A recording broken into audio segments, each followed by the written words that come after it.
Annyeong, assalamualaikum warahmatullahi wabarakatuh. Perkenalkan aku Nahila. Hari ini aku mau membahas tentang bahasa.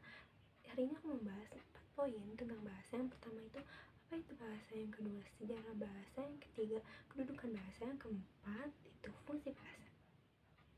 Yang pertama, menurut Brown, bahasa adalah sistem komunikasi menggunakan bunyi yang diucapkan melalui alat ucap dan didengar anggota masyarakat, serta menggunakan simbol-simbol vokal dengan makna konvensional secara arbiter.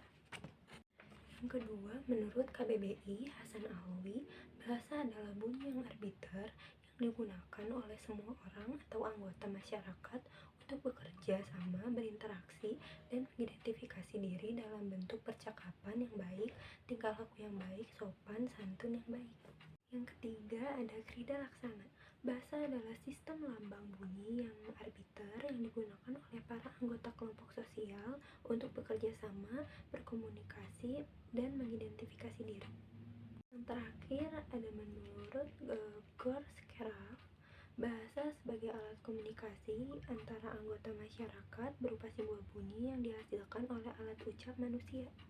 Yang kedua, sejarah bahasa Indonesia.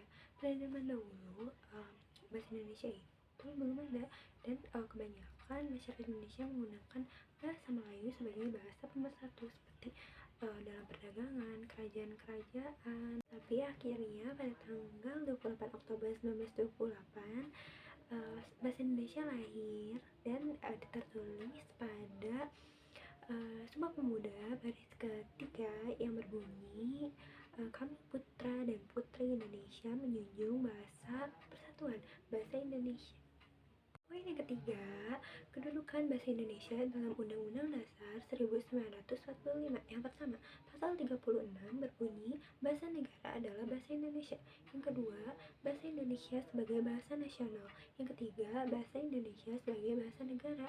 Yang keempat, bahasa nasional bersumber pada Sumpah Pemuda. Yang kelima, bahasa negara bersumber pada Undang-Undang Dasar 1945. Poin keempat, poin terakhir, fungsi bahasa nasional. Yang pertama, lambang kebanggaan nasional. Yang kedua, lambang identitas nasional. Yang ketiga, alat pemersatu berbagai masyarakat yang berbeda-beda latar sosial, budaya, dan bahasa. Yang keempat, alat perhubungan antar budaya dan antar daerah. Fungsi bahasa negara.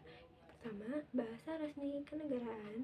Yang kedua, bahasa pengantar di lembaga pendidikan. Yang ketiga, bahasa resmi dalam perhubungan tingkat nasional untuk pembangunan dan pemerintahan. Yang keempat, bahasa resmi dalam pengembangan kebudayaan nasional, ilmu pengetahuan, dan teknologi. Fungsi umum bahasa. Secara umum, fungsi bahasa adalah sebagai alat komunikasi sosial yang mana sangat menyatu dengan kehidupan manusia. Setiap manusia menjadi anggota masyarakat. Aktivitasnya sebagai anggota masyarakat sangat tergantung pada penggunaan bahasa masyarakat setempat. Fungsi khusus bahasa.